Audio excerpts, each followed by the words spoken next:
ஒரு அற்புதமான நிகழ்வின் தலைவர் மருத்துவர் அபிநயா ஜெகதீஷ் அவர்கள் உட்பட இந்த நிகழ்வில் கலந்து கொண்டிருக்கிற அனைவருக்கும் என்னுடைய அன்பான மாலை வணக்கம். ஒரு நீண்ட இடைவெளிக்கு பிறகு பதியம் ஒரு நல்ல நிகழ்வை, ஒரு மிக முக்கியமான அவசியமான ஒரு நிகழ்வை ஒருங்கமைத்திருக்கிறது, வடிவமைத்திருக்கிறது. இந்த நிகழ்வை சிறப்பிக்க வருகை தந்திருக்கிற படைப்பாளுமைகள் தோழர் லதா அவர்களையும் தோழர் அங்கலட்சுமி அவர்களையும் மனதாக பாராட்டுகிறேன், நன்றிகளோடு. தோழர்களே, பொட்டு என்கிற லட்சுமி இந்த புத்தகம் குறித்து தான் இன்னைக்கு பார்க்க போகிறோம். ஒரு சின்ன அறிமுகம். இதை எழுதிய தோழர் அங்கலட்சுமி பற்றி பெருசாக ஒன்றும் சொல்ல தேவையில்லை. ஒரு நீண்ட நெடிய இடதுசாரி பாரம்பரியம் உள்ள ஒரு குடும்பத்தில் வந்தவங்க. அவங்களுடைய வயசு அதையும் கடந்து அவங்களுடைய செயல்பாடுகள் மிக முக்கியமானது. அது இலக்கிய செயல்பாடுகள் மட்டும் இல்லாமல் ஒரு அரசியல் செயல்பாடுகளாக இருந்தாலும் சரி, போராட்டம், ஆர்ப்பாட்டம், மறியல் போன்ற எந்த நிகழ்வாக இருந்தாலுமே தன்னை முழுமையாக ஒப்பு கொடுத்து ஒரு ஈடுபாட்டோடு பங்கெடுத்துக்கக்கூடிய ஒரு அற்புதமான தோழர் அவர்கள் தன்னுடைய இந்த தொடர்ச்சியான பயணத்திலையும், கலை பயணத்தையும் இலக்கிய பயணத்தையும் தாண்டி, அவங்களுடைய வயதையும் தாண்டி இப்படி ஒரு புத்தகத்தை படைத்து நமக்கு கொடுத்ததுக்காகவே என் சார்பாக, பதியத்தின் சார்பாக, உங்கள் அனைவரின் சார்பாக ஒரு பெரிய கரகோஷத்தை கொடுக்கணும்னு கேட்டுக்கிறேன்.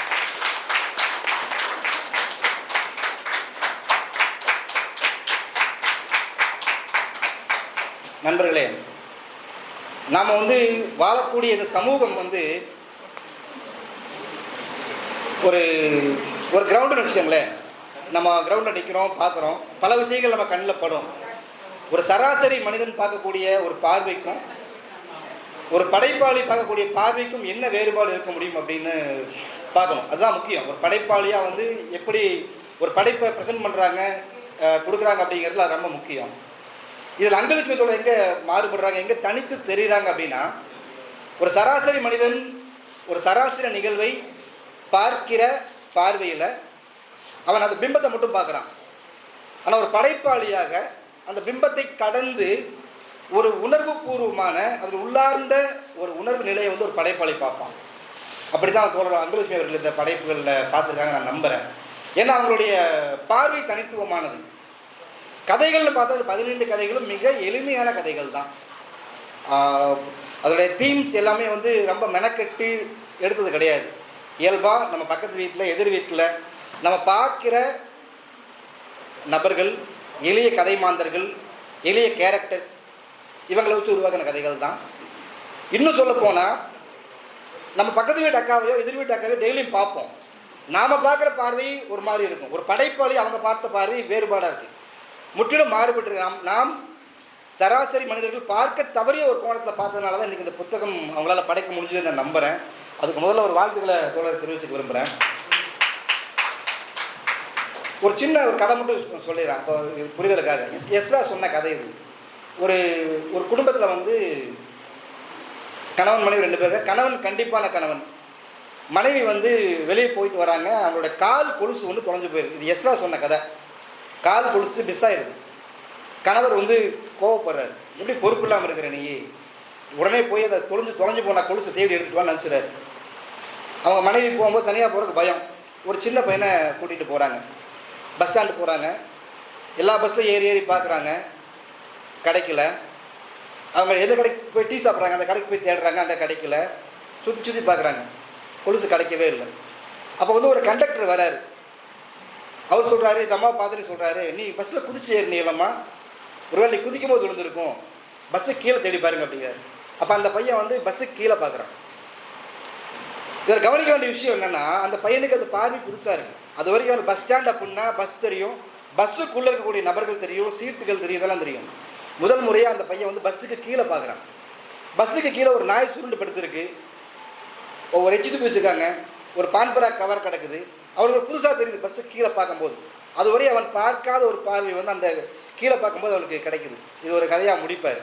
இதை ஏன் சொல்கிறேன் அப்படின்னா, நாம் இது வரைக்கும் சமூகத்தை பஸ்ஸுக்கு மேலேருந்து பார்த்துருக்கோம். தோழர் அங்கலட்சுமி அவர்கள் பஸ்ஸுக்கு கீழேயும் பார்த்துட்டு சமூகத்தில் நிலவுகிற அழுக்குகளையும் பிரச்சனைகளையும் வந்து அந்த கலைத்துவம் மாறாமல் இலக்கியத்தன்மையோடு படைத்து கொடுத்துறார் அப்படிங்கிறத நான் இங்கே குறிப்பிட விரும்புகிறேன்.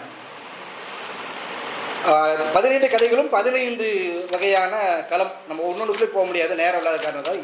எனக்கு மிகவும் பிடிச்ச கதைகள் நான் சில கதைகளை மட்டும் குறிப்பிட்டு சொல்ல விரும்புகிறேன். 2 கதை முக்கியமாக சொல்லி ஆகணும். முதல்ல வந்து கடைசி வளையல் அப்படிங்கிற ஒரு கதை. சின்ன கதை தான், 2 பக்கம் 3 பக்கம் தான், அதுக்கு மேலே கதையே கிடையாது, பெரிய கதைகளே கிடையாது. இந்த கடைசி வளையல்கிற கதையில் அவங்க என்ன சொல்கிறாங்க அப்படின்னா, ஒரு பெண் அவங்களுடைய கணவர் இறந்துடுறாங்க. ஏற்கனவே தன்னுடைய வாழ்க்கை துணை இழந்த துன்பத்தில் வேதனையில் இருக்கக்கூடிய பெண், அது ஒரு துயரம், அது ஒரு சமூக துயரங்கிறத தாண்டி தனிப்பட்ட வாழ்க்கையில் அந்த பெண்ணுடைய பொருளாதார இழப்புகள், ஒரு குழந்தை இருக்குது, அந்த குழந்தைய வச்சு எப்படி சர்வை பண்ண போகிறோங்கிற பயம், இதெல்லாம் இருக்கும். இதை தாண்டி வந்து சமூகம் ஒரு வகையான ஒரு அழுத்தத்தை கொடுக்குது. என்ன பேர் சொல்லி கொடுக்குதுன்னு சடங்குகள் மூலமாக கொடுக்குது. இந்த கடைசி வளையல் அப்படிங்கிற இந்த கதை என்ன சொல்லுதுன்னா, சடங்குகளை பற்றி பேசுது. அந்த கணவன் இறந்த பெண் வந்து அமர வைக்கப்படுறாங்க, சேரில் உட்கார வைக்கப்படுறாங்க.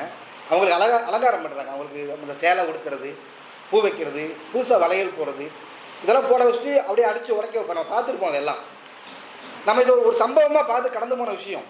ஆனால் ஒரு பாதிக்கப்பட்ட ஒரு பெண்ணாக அந்த இடத்துல வந்து தன்னை பொருத்தி பார்க்கிற ஒரு படைப்பாளியால் மட்டும்தான் அதை வந்து அந்த உணர்வை கடத்த முடியும் நான் நம்புகிறேன்.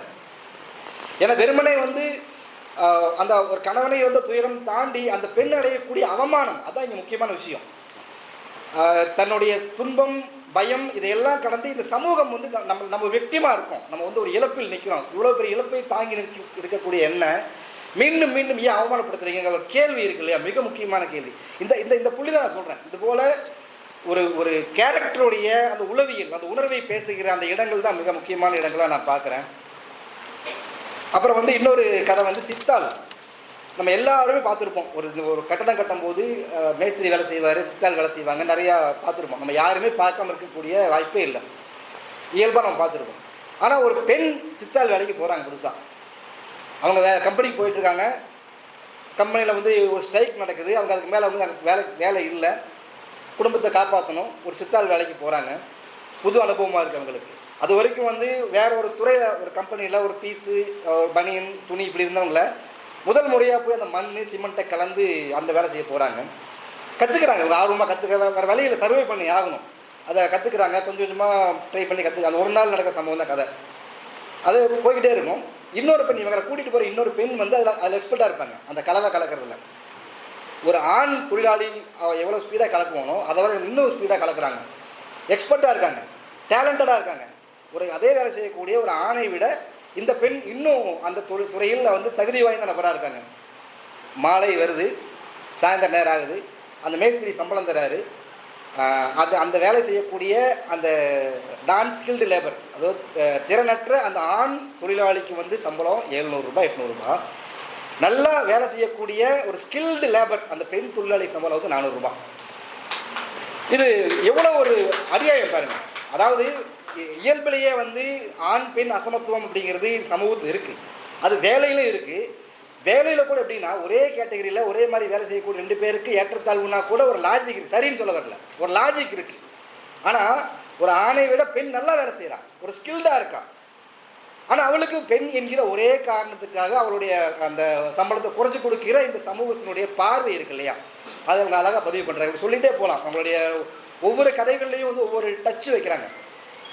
அந்த 2 பக்க கதைகள் 3 பக்க கதைகளில் கூட சமூகத்தில் நிலவுகிற அவலங்களின் மீது ஏற்படுகிற அந்த பெரும் கோபத்தை வந்து அங்கே ஒவ்வொரு வார்த்தையில் தட்டிட்டு போகிறாங்க. இலவச பஸ்ன்னு சொல்கிறாங்க. ஒரு டவுன் பஸ்ஸுங்கிற கதையில் வந்து பார்த்தோம்னா அது பெரிய ஒரு புரட்சிகரமான நடவடிக்கை. ஒரு அரசு வந்து அது சும்மா தெரியல, நம்ம வரி பணம் தான். அதில் பெண்களுக்கு வந்து ஒரு வாய்ப்பு கொடுக்குது, இலவசமாக போகலாம் அப்படிங்கிறத கொச்சையாக பார்க்குற பார்வை இருக்குல்ல. இவங்க ஃப்ரீயாக கொடுத்தாலே இவங்க வந்து ஊர் சுத்த கிளம்பிடுறாங்க அப்படிங்கிற பார்வை. அது ஒரு வார்த்தை தான், நம்ம கேட்டிருப்போம், கடந்து போயிருப்போம். ஆனால் அந்த வார்த்தை வந்து ஒரு பெண்ணாக, உழைக்கும் வர்க்கத்தை சேர்ந்த ஒரு பெண்ணாக, ஒரு 100 ரூபா சம்பாதிக்கிறதுக்காக பஸ் ஏறி பயணம் செய்யக்கூடிய ஒரு பெண்ணாக அந்த பெண்ணுக்கு ஏற்படக்கூடிய அந்த மனவலி, அந்த கோபம், விரக்தியில் வந்து அடிக்கிறாங்க, சண்டை போடுறாங்க. இந்த 15 கதைகளிலும் வருகிற பெண் கதை மாந்தர்கள் அனைவருமே வந்து அவலங்களை தட்டி கேட்கக்கூடியவர்களாக, சண்டை போடக்கூடியவர்களாக, எதிர்த்து கேள்வி கேட்கக்கூடியவர்களாக, இன்னும் ஒருபடி மேலே சென்று வழக்குகளை எதிர்கொள்ளக்கூடியவர்களாக வலிமையான பெண்களாக பணித்திருக்கிற ரங்கலட்சுமி அவர்களுக்கு என்னுடைய மனமார்ந்த வாழ்த்துக்களை சொல்லியிருக்கிறேன். நேரம் காரணமாக விரிவாக பேச முடியல, இன்னொரு நிகழ்வில் விரிவாக பேசுவோம். தோழர் ரங்கலட்சுமி இது போன்ற நிறைய கதைகளை படைப்புகளை தொடர்ந்து எங்களுக்கு கொடுக்கணுங்கிற வேண்டுகோளை முன் வச்சு முடிச்சுக்கிறேன். நன்றி. நான் அனைத்து இந்திய ஜனநாயக மாதர் சங்கத்தோட திருப்பூர் மாவட்ட தலைவராக ஒரு 12 ஆண்டுகளாக பணியாற்றி இருக்கிறேன். அந்த அனுபவம் மட்டும் இல்லை, எங்கள் அப்பா சுதந்திர போராட்ட தியாகி. அப்போ ஒரு கட்சி ஒன்றுபட்ட கட்சியாக இருக்கிறது கம்யூனிஸ்ட் கட்சி குடும்பம் எங்களுது. அப்போ என்ன சின்னதுலேருந்தே ஒரு பாரதியார் சொன்னது போல் எனக்கு பேச முடியும். அந்த நிறைய மகிழ்ச்சியாக இருக்கிற பார்த்து பாரதி சொல்ல போனால் அது தீயவை கண்டா மோதி முதித்து விட்டு பாப்பா, அந்த மனநிலையிலே நான் சின்னதுலேருந்து வளர்ந்துருக்கிறேன் அப்படிங்கிறது. அப்போ என்னென்னா நிறைய அவ்வளோங்க நான் ஒரு பொழுதுபோக்காக இதைய பார்த்து இந்த கதை எழுதுனேன், விளையாட்டுத்தனமாக தான் எழுதினேன்.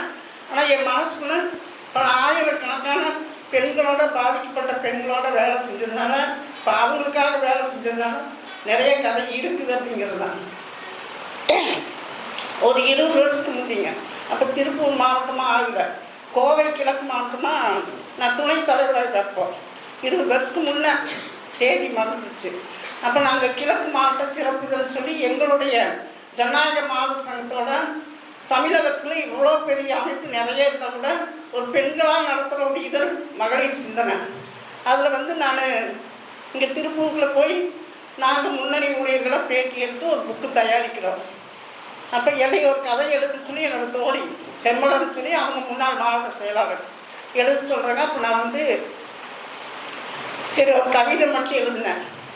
அப்படி எழுதிட்டு இடம் எல்லாத்துக்கும் பிரித்து கொடுக்குறாங்க, அனுப்புறவாளையும் திருப்பூர் அங்கே பல்லடம் அப்படின்னு திருப்பூர் முழுது வரணும். அப்போ நான் ஒரு சிறுகதை எழுதிட்டேன், எழுதி குமுதத்துக்கு அனுப்பலான்னு வச்சுருந்தேன். அப்புறம் அவங்க சரி இதிலே போடலான்னு எனக்காக மாதர்சங்க ஸ்பெஷலாக 2-3 பக்கம் கொடுத்தாங்க, உறவு அந்த கதைக்கு பேர். அப்போ எழுதுனதுக்கப்புறம் பார்த்திங்கன்னா தொடர்ச்சியாக நிறைய எனக்கு இடதுசாரி இயக்க வேலை.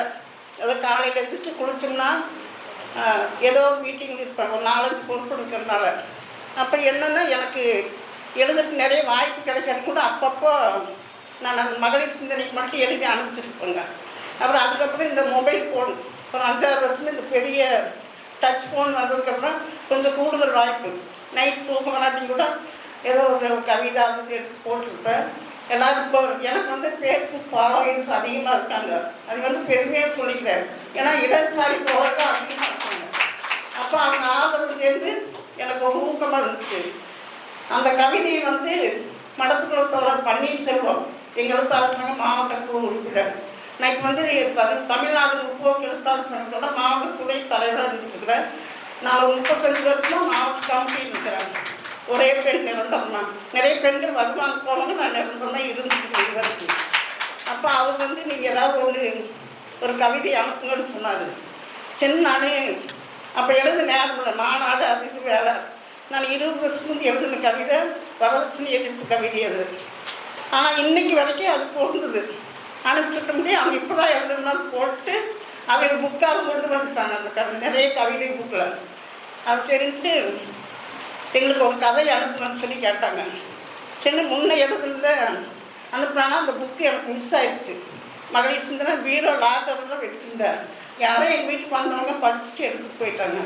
சரி மகளிர் சிந்தனை மேலே கட்டி போட்டுருக்குதுன்னா அது எடுத்து நேரம் இல்லை. சரி இந்த டவுன் பஸ் தினமும் அனுபவங்க, எனக்கு இன்னமும் அனுபவம். இங்கே இருக்கிற பெண்கள் அந்த பஸ்ஸில் போனால் 2 வீலர் போகிறவங்களுக்கு தெரியாது, பஸ்ஸில் போகிறவங்க நம்ம குடும்ப பெண்கள், நம்ம தமிழக பெண்களோட தினம் அனுபவம். எழுதுனா நாவல் எழுதலாம். சரி அவங்க உடனே வேணும்னு நைட்டு தூக்கம் சரி டைப் படித்து அனுப்பிச்சுட்டு அந்த மாதம் போட்டாங்க வானதில் மின்னிதழில். அப்புறம் அது படிச்சுட்டு அது எனக்கு அனுப்பிச்சி வச்சாங்க புக்கை. அது நான் அதை ஃபேஸ்புக்கில் போட்டால் எல்லாம் நல்லா இருக்குனாங்க. சரி இதோட விட்டு நான் எப்போ போல என் இயக்க வேலை பார்த்துக்கல. மறுபடியும் என்னை போட்டுட்டு தேவயானின்னு ஒரு தலைவர் இருக்கிறாங்க அங்கே. அந்த அம்மா எனக்கு கேட்டுகிட்டே இருப்பாங்க. அவங்க ஃபோன் வந்தால் பயமாக இருக்கு, என்னடா கதை கேட்குறாங்க, கதைக்கு எங்கெல்லாம் போகிறீங்க. ஆனால் சரின்ட்டு சரி மறுபடியும் ஒரு கதையில் இப்படியே எழுதியில் நீங்கள் சொன்னார் கதை வந்து தேடி போக வேண்டாம். இங்கே இருக்கிற எல்லாத்துக்குள்ளேயும் கதை இருக்குது. ஒவ்வொருத்தரும் ஒவ்வொரு விஷயத்தில் நாம் பாதிக்கப்பட்டிருக்கோம், பாதிக்கப்பட்டிருக்கோம், பார்த்துருப்போம். நேரத்து நெருங்கிறது அதெல்லாம் சொல்ல முடியாது. ஆனால் கூட நான் வெறும் 5ஆம் கிளாஸ் தான் படிச்சிருக்கேன். ஆனால் சின்ன பொண்ணுக்கு எங்கள் அப்பா சீக்கிரம் சென்பாடு தாமரை புத்தகம்லாம் கொடுப்பாங்க. அதெல்லாம் படித்து அதுக்கப்புறம் பார்த்திங்கன்னா குமுத ராணியெல்லாம் பக்கத்து வீட்டில் வாங்குவாங்க, எங்கள் வீட்டில் வாங்க மாட்டாங்க. ஓஸ் வாங்கி இரவல் வாங்கி படித்தவங்கன்னா குமுதம் படித்து ஏற்றுவாங்க. இவங்க சொன்ன மாதிரி தான் கழிவறை இயற்கை அது மாதிரி என்ன முற்போக்கு மாதிரி இருந்தாலும் ராணி புத்தகம் படித்து எங்கள் அப்பா திட்டுவார், அந்த பத்திரிக்கை படிக்கக்கூடாது. அப்படியே சிறு சிறு சொல்லி கொடுத்தாங்க.